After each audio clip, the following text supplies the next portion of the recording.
אותך שאלה. אוקיי. כי אני במוד. יאללה.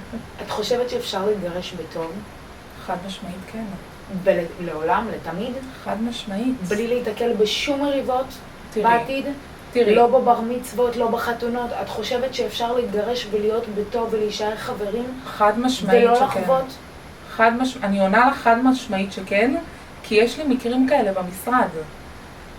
שזה קורה. אני חולקת עלייך, אני חושבת שמאוד יכול להיות ששנה, שנתיים נתגרש ונהיה בטוב ונהיה חברים, אבל בסוף אנחנו נתקל בתביעות, נתקל במריבות. תראי, יש הבדל בין להתגרש בטוב ולהבין שהזוגיות הזאת היא לא מתאימה לשני הצדדים, וללכת ולעשות הסכם ביחד. אבל למה זה לא מתאים? כי לא הסתדרנו בתור נשואים.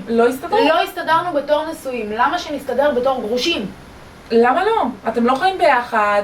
תראי, עוד פעם, צריך להפריד. לא, אבל יש, בואי, צריך לדבר על זה. יש את הטאקלים היומיומיים שגם אני עם הגרוש שלי לפעמים לא, אבל יש הבדל בין להתגרש בטוב לבין מחלוקות עתידיות שיהיו, שזה דבר מאוד לגיטימי. בואי, גם בני זוג, גם להם, בני זוג שמסתדרים ואוהבים, גם להם יש מריבות על כל מיני דברים, על איפה נעשה בר מצווה, ואיפה נקנה, ומה נעשה, ואיך נשפץ את הבית. זה אין בעיה, זה דבר שהוא בריא, אבל את שואלת אותי, האם אפשר להתגרש בטוב? חד משמעית, כן, ברור שכן. אני יודעת שכן, אני התגרשתי בטוב. אני יודעת שכן, אפשר להתגרש בטוב. אבל להסתדר אחרי זה, ויהיה טאקלים, ברור שיהיה. גם זוג שהתגרש כמו שצריך, את מבינה מה אני אומרת? את שואלת אותי, האם גם אחרי זה הכל בסדר? כלומר, ואין מריבות בכלל? ברור שלא. אז אני גם רוצה לתת טיפ פה לאנשים שעומדות להתגרש. מהניסיון שלי, גם אם התגרשתם בטוב, שזה הדבר הכי מדהים בעולם, ללכת להסכם, לעשות את זה כמו שצריך, לא ללכת לתביעות.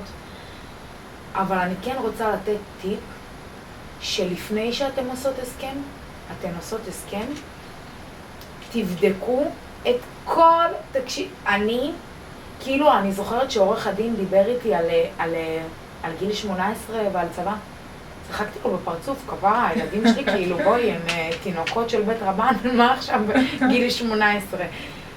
וזה כל כך חשוב, כי היום כל שנה שעוברת, עוד לא עברה שנה. אבל הנה, העלינו את הילד לכיתה א', אתם מעלים את הילד לכיתה א' יחד, כהורים, אוקיי? אין מה לעשות, גם אתם לא ביחד, הוא אבא שלו, ואת אמא שלו, ואתם הורים לנצח, אתם הורים. נכון. זה שלא הסתדרתם כזוג נשוי, אתם אבא ואמא שלהם לנצח. לא יעזור. אבל כאילו, בדיוק, זה כל כך הרבה רבדים שבנות אנשים לא מבינים את זה. הן לא מבינות, זה עולם ומלואו, אתם הולכות להתקל בכל כך הרבה דברים. אני, רק אחרי שהתגרשתי, הבנתי על מה חתמתי.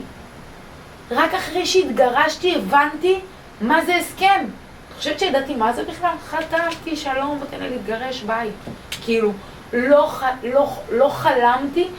אגב, היום, 7 חודשים אחרי הגירושים, אני מאוד רוצה לפתוח את ההסכם ולשנות בו דברים שאז לא הבנתי בהם. זה בעיה מאוד מאוד נפוצה.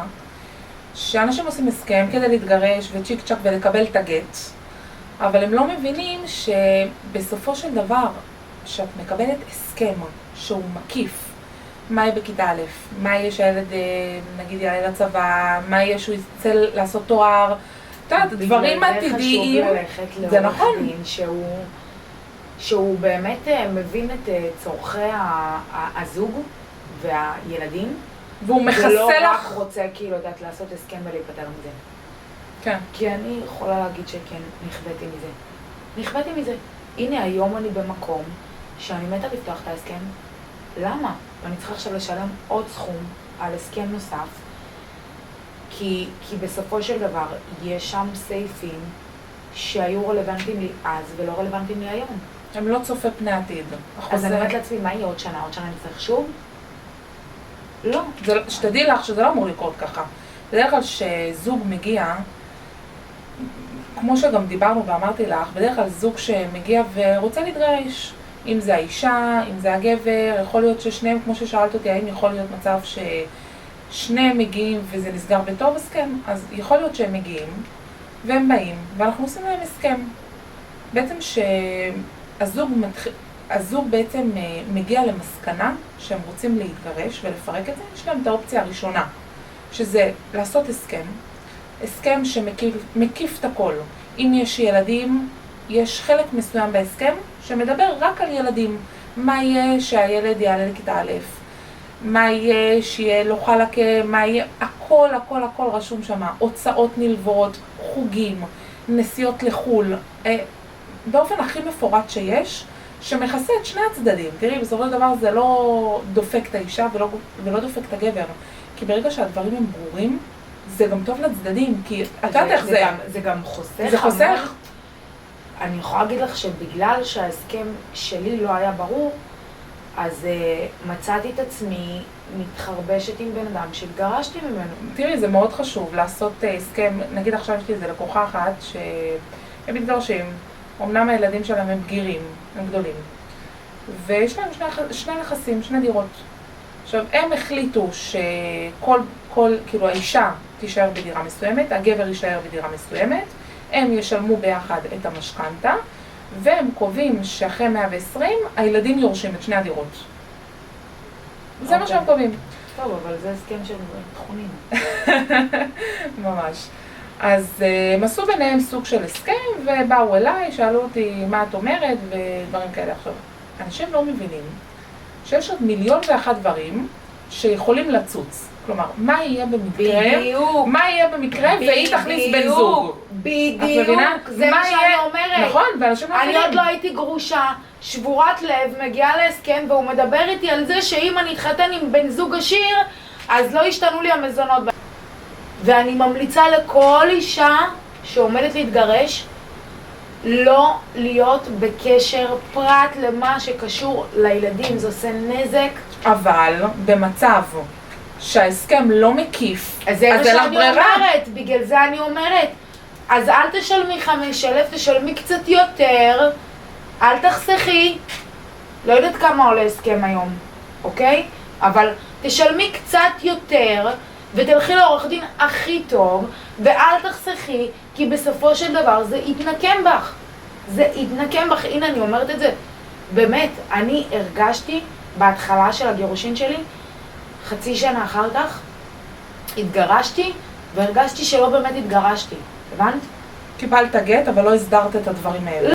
הסכמים שאני עושה, אני יכולה לשלוח לך סתם כטיוטה, שתראי הסכם שעוד לא נכנסתי לפרטים של בני זוג. יודעת, לכל משפחה יש את הסיפור ואת הדברים שלה. כמו יש משפחה שלדוגמה רגילה כל היום לטוס לחו"ל. יש 1,000,001 דברים. לדוגמה סתם, האם רשום לך בהסכם אצל מי יהיו הדרכונים של הילדים? האם רשום לך בהסכם מה יהיה אם תרצי ללכת עם הבן זוג שלך לחופשה בקיץ? איפה יהיו הילדים? מי ישמור עליהם? זה דברים כל כך מהותיים, עוד פעם, אני לא יודעת מה כתוב שוב, אז בגלל שלא הבנתי מה אני עושה באותו זמן, אז אני נותנת לך לדוגמה, אם אני רוצה לטוס לחול שבוע, אין לי מי שיהיה גם. איפה האחריות? כאילו, למה גבר יוצא מגירושין כמו רווק? אני ילדתי, אני סחבתי, אני הבאתי, אני גידלתי, ועכשיו אני כאילו יוצאת עם כתם, אבל גבר... את יודעת אבל למה הכתם הזה? גבר גרוש? למה גבר גרוש יוצא כאילו קליבר? אבל את יודעת למה זה? אבל אישה יוצאת גרושה עם 2, יוצאת עם כתם. אבל את יודעת למה זה? למה? כי אין לו את האחריות. אין לו את האחריות, ולא הטילו עליו אחריות, כי לא הטילו עליו אחריות בהסכם. מה זה למה?